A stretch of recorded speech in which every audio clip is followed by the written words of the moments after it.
Be mindful. You may never know who knows somebody, who can to somebody, who saw what you posted. Because you're going to have to stand on business. Ross, big homie. First of all, you know it love. Second of all, I got to call a spade when it's a spade. You say you did it for free. Everybody do it for free, Ross. Diddy and Ross, which they good buddies, okay? They're gay. Who? Both. Diddy and Ross. Rumors about Rick Ross and Diddy having soap opera parties are no longer unfounded. There is evidence. DC Young Fly released a hazy. Despite the seemingly innocuous clip, the NDA's all-white dress requirement and no phone policies suggest anything more. What they didn't want was perfectly covered by that phone. Observed. Ross can now be seen on tape, standing next to Diddy. Ross appeared on the 85 South program with DC. Teflon Don, you know what I'm saying? You know, so it's just... But then you we could have those debates, we really could. Teflon was off the chain. I mean, You know what I'm saying? and I like the way Don was a you different followed up time. hustling with pushing it. Like, how did you know to come right back on there? You got to. Right. Man, just don't take... 3 years ago. Chico Bean. Ross stood up and left. Use the restroom one time and I'm gonna take this jacket off. Let's do it. Yeah, you can't. Man, you stay can't tuned. You can't take your foot off for nothing. Oh, yeah. Oh, I'm talking about for life. Carlos Miller and Young Fly. Everything appeared normal at first. Ross is playing it casual, laughing and making jokes. Nowhere. Ross stood up and left. Never came back. No warning, no reason. He claimed a scheduling conflict. But DC Young... Shady. Okay, I'm gonna say first of all, I don't give a Yeah, I get it. but I give a because Try to make it with bad. you as a person. Yeah. You see what I'm saying? Yeah. Before, okay, let's just say before all that happened, right? Yeah. Let's just say before all that happened. Bro, I'm listening to you, Ross. I feel like you wanted to. Hey! Shut the up! I'm listening to you, Ross. I feel like you probably one of the best lyricists from the South that we got. You dig what I'm saying? Like, you poetic, bro. When I listen to your music, I think you put a... Young Fly called it a lie. In a recent interview that reignited the beef, DC said he still loves Ross and his music, but the move was shady. Like that was humiliating. Rumor is Ross didn't... The moment you leave our show, you went and did a podcast. A white podcast.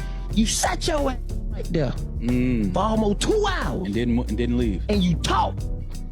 And the white folk asked your ass, was you a correctional officer? Yeah. We would have never asked you no that nigga Right. got respect for you. Right. And you sat right there and you answered that question so eloquently, Right. eloquently. Hello. didn't want tough questions. The kind you can't cut in editing. The kind that might expose what's really happening behind closed doors. Everyone wanted to know what Ross was fleeing. Ross... They're trying to shut down all the talk for good.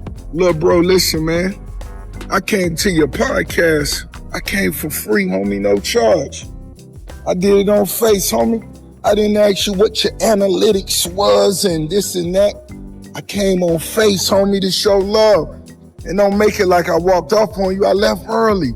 Rozay had some other things to do too. But guess what? I came for free. Ross started saying things that made no sense.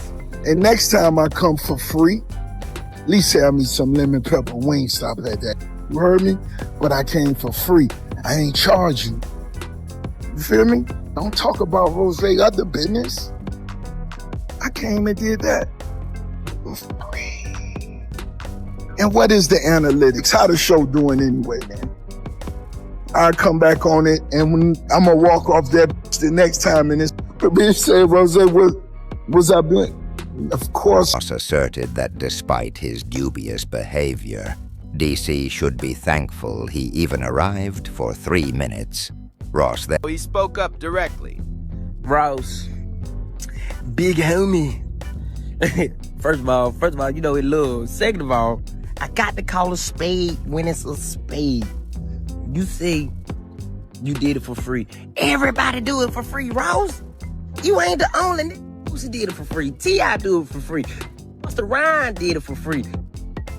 Snoop Dogg did it for free. Everybody who sat on that couch do it for free. Ross claimed he didn't get lemon pepper wings, but DC fired back. Now, that wasn't the biggest moment.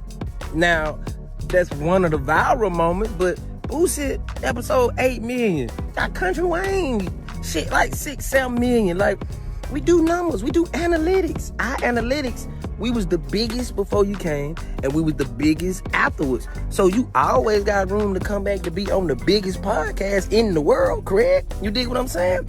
But when you call a spade, it get hot. There were 200 in the back. Ross just didn't stick around. But you didn't eat it. And we respect when shit to do, bro. Just tell us as soon as you come in, hey, little homies, I got an hour. Bet, we gonna try to get you in. Man, we gonna try to get you in about 45 minutes so you can make it to your next destination. Don't pull up, act like you doing us a favor, and then just leave up without saying something. Just say something so we can know what's going on, gang. We ain't tripping. We'll push back up. Your team, we called your team. We called the person who we called when you was on the way. Guess what they said? We don't. Then uploaded a video to the internet in an obvious attempt to end the conversation forever. Suddenly it was clear this wasn't petty online drama. It was personal. DC wasn't letting Ross control the story, so he spoke up directly. So the question was, why did Ross disappear? According to some rumors, he is connected to Diddy beyond only music. People questioned Ross's decision to distance himself from some relationships. A blurry video. Come to the Ricky Rozay estate, August 2nd for the pool party. You know what I'm saying? I'ma DM my DC Young Fly, tell him come out there. You know what I'm saying? You feel me? It's gonna be a vibe. August 2nd, hosted by DC Young Fly. Video of an all-white, foam-coated private was then released by DC Celebration at Ross's home in Promised Land. Phones were stolen, guests signed non-disclosure agreements, and everything was hit by heavy soap clouds. There were questions about the timing. DC shared it shortly after Ross announced that DC would be attending another pool party on August 2nd. The celebrity pool party is now scrutinized. Since Diddy's outrageous accusations, nothing is disregarded. The old receipts come back, Ross's songs too. Ross rapped, "Put Molly all in her champagne," back in 2013. She's not even aware of it. Brand deals were lost by him. It sounds like a breadcrumb now, but the backlash subsided. He was even called out by 50 Cent, who hinted that the bottles, secret parties, and ladies who claimed they couldn't recall evenings will all be revealed in his Diddy documentary. At the time, it was dismissed. It appears to be a pattern now. That party on the phone? The video took on an independent life of its own. People saw details, slowed it down. Diddy and Ross, which they good buddies, okay? They And froze frames, particularly one visitor who wasn't invited. They wore a wide metallic bracelet with a distinctive symbol, but they didn't come with Ross or go with Diddy. It was likened by fans to paparazzi photos of someone bound to Diddy's inner circle. There were no faces or names, but the message was obvious. This is where darkness falls. Trump National Dorado was shot at by Jonathan O.D. in 2018. During police interrogation, he blasted Diddy for keeping him as a slave, and Jonathan also spoke about what he called their satanic ritual. Illuminati, okay? They made it in dance. Basically what it means, illuminated. Okay? They do satanic ritual, which is basically CIA mind programming techniques to their own family, kids, etc. in the crew, and they bond them. and that Ross and Diddy participated in covert rituals. Back then, the internet mocked him as a conspiracy nut. But after Cassie's lawsuit and leaked party clips, people are replaying that 2018 footage differently. Jonathan also spoke about what he called their satanic ritual. He referred to the Bull and Bohemian Grove as the Black Branch of the Illuminati and accused them of engaging in alleged demonic activities.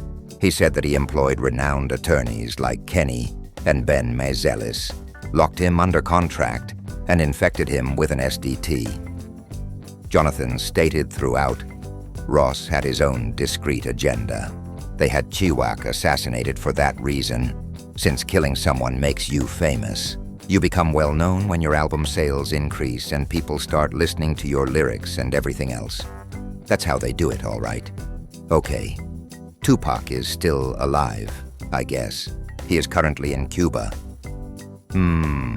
Basically, what occurs is as follows. The United States is the target of the hip-hop agenda.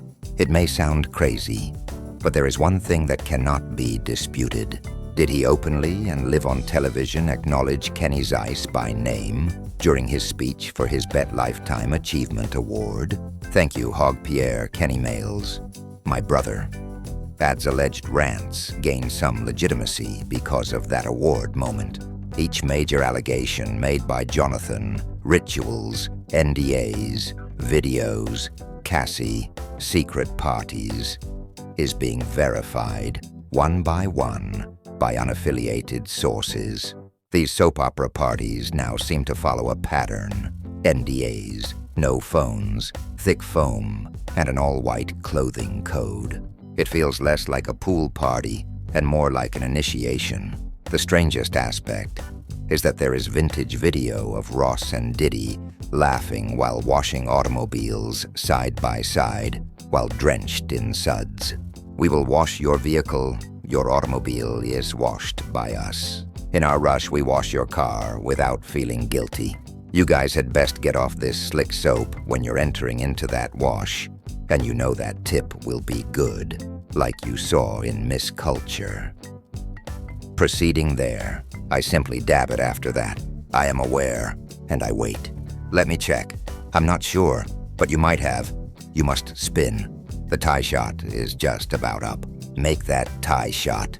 Ross states in one tape, you know that tip's going to be good. Similar to an inside joke. However, many are rewatching it after discussing ceremonial soap parties and freak-offs. It was like a gunshot when DC unleashed the blurred foam party footage. The messier it became, with tears in his eyes. DC went live and said he discovered that he had been secretly hating the entire time with one of his own homeboys. However, they realized that social media allowed users the ability to avoid being hit in the face once they woke up. You believe that after posting what you want to say, you can remark, yeah, I know he's going to see it. If we delete it, you go back and retype it and say, yeah, hey man, anything you said better be able to stand on me when I grew up. I was raised in a time when smack in the mouth was common. DC didn't seem to be talking about random trolls. It seems like someone close to him made fun of him online. DC warned everyone that some things will still get you checked in real life, and that the old law still prevails. The old law still applies, so be mindful, because you will have to stand on your own 2 feet, and someone will slap you across the mouth. You never know who might know someone who came to someone who saw what you posted. DC omitted names. He was aware of he is not a hapless clout chaser, and the internet would. Inside the machine, he has been. He can be seen on video pitching to revolt at Combs Enterprises with the 85 South crew. Diddy once made a direct call to DC to schedule a comedy event. This is the disturbing rumor. Diddy does more than just host parties. He also records them. Not only replayed, but recorded. Automobiles, phones, bowls, corridors, and rooms. Therefore, DC's blurry foam clip was a warning when it was posted. You've used up your free pass. Don't make those slick soap jokes anymore. Side angle leaks, no phone rules, and an excessive number of NDAs. People understand that the foam was a cover for what was actually happening. Next, the legal correspondence begin to appear, flawlessly typed and polished by someone who doesn't typically type so neatly. Defamatory. removing or facing action, or misrepresenting an occurrence. That's where the legal wording begins to appear. However, they never declare what is untrue. No denying who was present. Don't mention the bracelet. NDAs are not mentioned. Running the clock is the issue. You delete in terror. There is actual platform pressure. Reposting merely a few seconds of the video results in account demonetization, flagging, and age restriction. Even reportedly receive hit captions that are intended to frighten users into removing postings. However, DC is not a random blog. Wherever he goes, his fan base follows. He is able to withstand the blows. Ross is also acting as if nothing occurred online, although that blurry video is still doing the rounds. Leaks are said to fade. A longer cut, however, is in someone's file. It won't simply display the phone if it ever drops. It will clearly reveal who stood where. Additionally, remember to like, subscribe, share, and leave a comment below. We'll be sending you plenty more tea. See you at the following one.